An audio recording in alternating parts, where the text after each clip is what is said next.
آغاز کر رہا ہوں میں اللہ کے نام سے، اور اس کے بعد مدحت خیر الانام سے۔ جماعت 11ویں اور 12ویں کے عزیز طلباء و طالبات، السلام علیکم۔ آج میں آپ کو بتاؤں گا اقتباس کی تشریح کے حوالے سے۔ پرچے میں آپ کا سوال نمبر 3 ہوتا ہے، اور سوال اس طرح پوچھا جاتا ہے کہ سیاق و سباق کے حوالے سے درج ذیل اقتباس کی تشریح کیجیے۔ 2 اقتباسات آپ کو دیے جاتے ہیں، اور ان میں سے ایک کی آپ نے تشریح لکھنی ہوتی ہے، اور 15 نمبر ہوتے ہیں جی اس کے۔ تو آئیے ذرا تفصیل بتاتے ہیں آپ کو۔ جناب، یہ جواب اس ترتیب سے لکھا جائے گا۔ سب سے پہلے حوالہ متن، اس میں ہوتا ہے سبق کا عنوان اور مصنف کا نام۔ سبق کا عنوان کا 1 نمبر، مصنف کا نام کا 1 نمبر، اور اس کے بعد سیاق و سباق لکھنا ہوتا ہے، اس کے 3 نمبر ہوتے ہیں، اور اس کے بعد پھر تشریح لکھنی ہوتی ہے۔ سیاق و سباق جو آپ نے لکھنا ہوتا ہے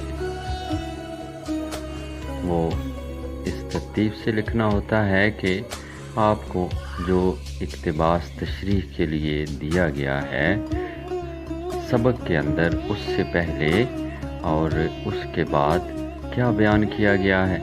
اگر سبق کا پہلا اقتباس ہو تو اس کا سیاق نہیں ہوگا، اگر سبق کا آخری اقتباس ہو تو اس کا سباق نہیں ہوگا۔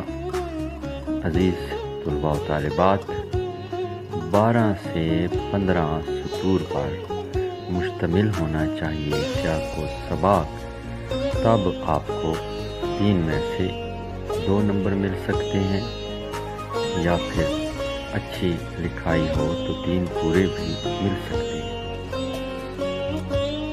اس کے بعد ذیلی سرخی ہوگی تشریح کی، اور تشریح میں ذرا کھل کر وضاحت کرنی ہے کیونکہ 10 نمبر کی ہوتی ہے، اور خوب حوالہ جات لکھنے کی کوشش کرنی ہے زیادہ سے زیادہ، اور 5 صفحات پر مشتمل ہونی چاہیے آپ کی تشریح۔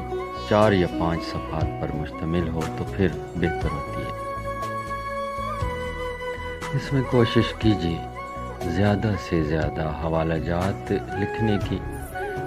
قرآن اور حدیث کے تراجم یا مفاہیم بیان کیے جا سکتے ہیں، تھوڑی تشریح لکھی، اس کے بعد کوئی حوالہ دے دیا۔ ان کے علاوہ آپ کسی کا قول نقل کر سکتے ہیں، کوئی اشعار بطور حوالہ لکھ سکتے ہیں۔ وضاحت بھی ذرا اچھے طریقے سے کرنا ہوگی، تب ہی آپ کو 15 میں سے 13 یا 14 نمبر مل سکتے ہیں۔ اگر آپ کی لکھائی اچھی ہے اور وضاحت بھی آپ نے اچھی کی ہے تو 15 میں سے 15 نمبر بھی مل سکتے ہیں۔ یہ تو کام پر منحصر ہے، جتنا اچھا کام ہوگا اتنے اچھے نمبر ہوں گے۔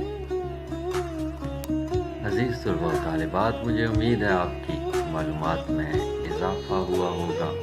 اس کے ساتھ ہی آپ کا معلم ممتاز گوندل آپ سے اجازت چاہتا ہے۔ اللہ نگہبان۔